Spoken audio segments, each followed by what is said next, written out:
আজ তোমাদের সাথে শেয়ার করব কোরবানির ঈদের মাংস রান্নার ফুল লং ভিডিওটি। আর মাটির চুলায় কোরবানির ঈদের দিন মাংস রান্না করলাম, কিভাবে রান্না করলাম পুরো ভিডিওটি দেখতে হলে অবশ্যই ভিডিওটি সাথে থাকবে। আর ভালো লাগলে লাইক কমেন্ট শেয়ার দিতে কিন্তু ভুলো না। আসসালামু আলাইকুম, সবাই কেমন আছো? আশা করি তোমরা সবাই অনেক অনেক ভালো আছো। আমিও আল্লাহর রহমতে ভালো আছি। তো কোরবানির ঈদের দিন কিন্তু এই তো মাংস রান্নবো। তো মাংস রান্নার জন্য এখানে আমি গরুর মাংস নিয়েছি। গরু ছাগল দুটোই কিন্তু বাড়িতে দিয়েছিল। তো আমি প্রথমে গরু মাংসটা রান্না করব। আর গরু মাংসটাকে খুব ভালো করে মটরের কাছে নিয়ে এসে ধুয়ে পরিষ্কার করে নিলাম।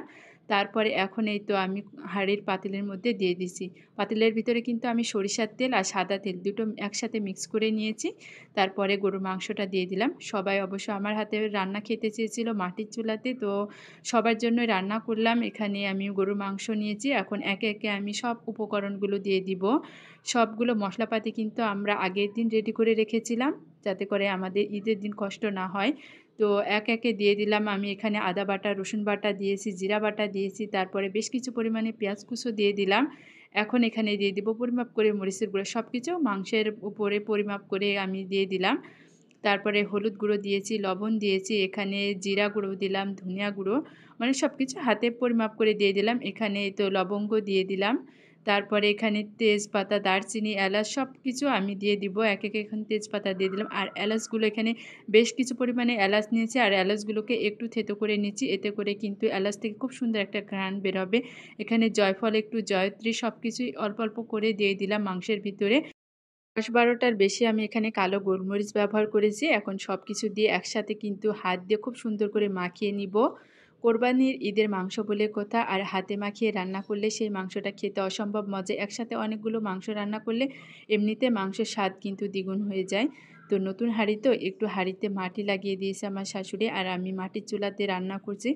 মাটির চুলার রান্না কিন্তু খুবই মজা লাগে।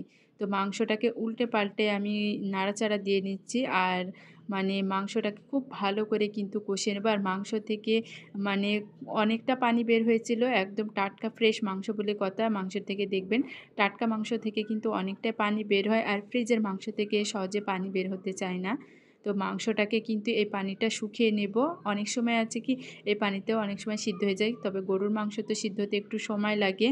আমি কিন্তু নাড়াচাড়া করে ঢাকনা দিয়ে ঢেকে দিচ্ছিলাম, আর মাঝে মধ্যে ঢাকনাটা খুলে নাড়াচাড়া করে নিচ্ছিলাম।